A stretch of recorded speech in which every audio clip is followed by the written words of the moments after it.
చూసిన స్వార్థ పండుగలు, కానీ ఈరోజు చిలక వారి కుటుంబంలో, వేసపోగు వారి కుటుంబంలో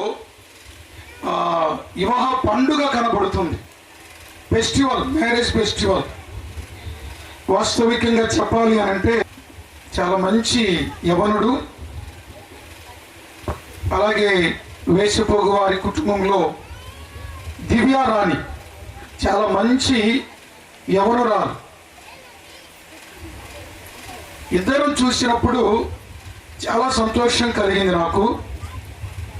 అసలు ప్రవీణ్ పెళ్ళనగానే రాజ్ కుమార్ అని నాతో చెప్పినప్పుడు చాలా సంతోషపడ్డాను.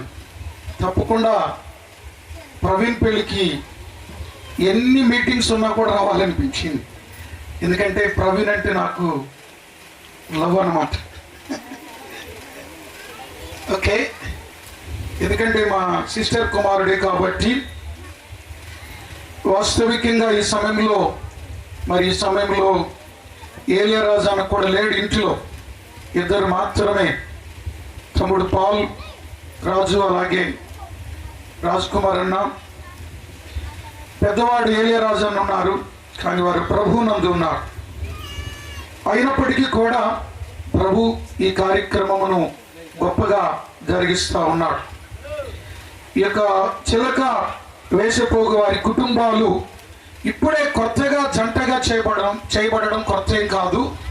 గతములోనే ఇది క్రొత్త బంధువులేం కాదు, పాత బంధువులే, క్రొత్త చుట్టాలు కాదు. గతములోనే ప్రవీణ్ ఎవరంటే వారి అమ్మగారు మా చెల్లె, ప్రవీణ్ వారి యొక్క అమ్మగారు కూడా మా చెల్లె. పెళ్లి కుమార్తె ఎవరంటే మా అమ్మాయి కదండి, వేసిపోగు వారి అమ్మాయి, చింతమెల్లలపాడు. నేను అక్కడికి కూడా వెళ్ళాను చాలాసార్లు, ఆ ఇంట్లో కూడా ఉన్నాను. అప్పుడు చాలా చిన్నది దివ్యారాణి, మనం వెళ్ళినప్పుడన్నా చాలా చిన్నది. దేవుని కృపలో ఇప్పుడు ఈ చక్కగా మరి ఈ సమయంలో వారి గురించి వివాహ కార్యక్రమమును నేను చదువుతున్నాను. వివాహ ప్రకటన వినండి. వివాహ ప్రకటన అయిపోయిన అనంతరం వివాహ కార్యక్రమము చేయడం జరుగుతుంది.